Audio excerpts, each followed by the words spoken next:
Middle east की जंग अब किस दिशा में जा रही है? क्योंकि एक तरफ बयानबाजी है, बमबारी है, तो दूसरी तरफ खामोशी है, घबराहट है और सरेंडर की आहट है। पर्दे के पीछे का खेल असल में वो नहीं जो दिखाया जा रहा है। क्या अमेरिका कोई बड़ी तैयारी कर रहा है? सुपर पावर को कमज़ोर दिखाने के पीछे की रणनीति आखिर है क्या? क्योंकि ये लड़ाई सिर्फ हथियारों तक सीमित नहीं रही, बल्कि पर्दे के पीछे एक नई रणनीति तैयार की जा रही है। इजराइल के प्रधानमंत्री बेंजामिन नेतन्याहू ने संकेत दिए हैं कि ईरान को घेरने के लिए एक बड़ा क्षेत्रीय गठबंधन तैयार किया जा रहा है, वो भी बेहद खामोशी से। इजराइल और ईरान के बीच जारी संघर्ष अब 1 महीने से ज़्यादा का समय बीत चुका है। 28 फरवरी से शुरू हुई इस जंग में अमेरिका भी इजराइल के साथ लगातार खड़ा है। इसी बीच नेतन्याहू के इस बयान ने खलबली मचा दी है। नेतन्याहू ने साफ कहा है कि ईरान से युद्ध के लिए बड़ी तैयारी की जा रही है और ये जंग अब काफ़ी आगे बढ़ चुकी है, तो जंग के बढ़ते खतरे का सामना अकेले नहीं किया जा सकता। इसके लिए क्षेत्र के कई देशों को एक साथ आना होगा। हालांकि उन्होंने किसी भी देश का नाम नहीं लिया, लेकिन उनके बयान से साफ संकेत मिल रहे हैं कि खाड़ी देशों के साथ इजराइल की नज़दीकियां बढ़ रही हैं। दरअसल खाड़ी के कई देश लंबे समय से ईरान की परमाणु और सैन्य महत्वाकांक्षाओं को लेकर चिंतित भी रहे हैं। ऐसे में माना जा रहा है कि ये देश इजराइल के साथ मिलकर एक मजबूत मोर्चा बना सकते हैं और यही वजह है कि इस सीक्रेट गठबंधन की चर्चा अब धीरे धीरे तेज हो गई है।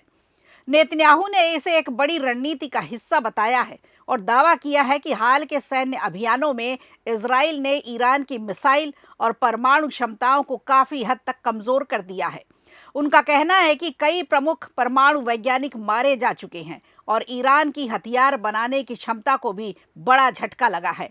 इतना ही नहीं, नेतन्याहू ने यह भी दावा किया है कि इस युद्ध में इजराइल और अमेरिका को बढ़त मिल चुकी है और लड़ाई अपने आधे से ज़्यादा रास्ते तक पहुंच चुकी है।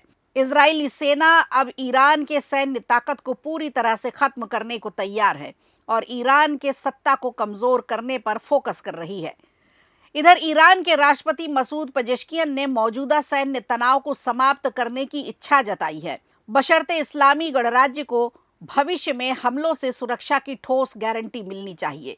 ईरान की प्रेस टीवी के मुताबिक राष्ट्रपति ने साफ किया है कि हालात को सामान्य बनाने के लिए सबसे पहला कदम तत्काल हमलों को रोकना चाहिए।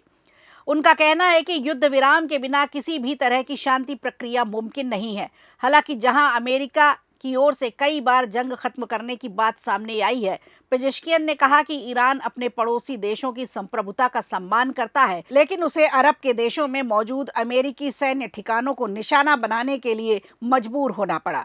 वहीं इजराइल के रुख से साफ है कि वो फिलहाल पीछे हटने के मूड में बिल्कुल नहीं है।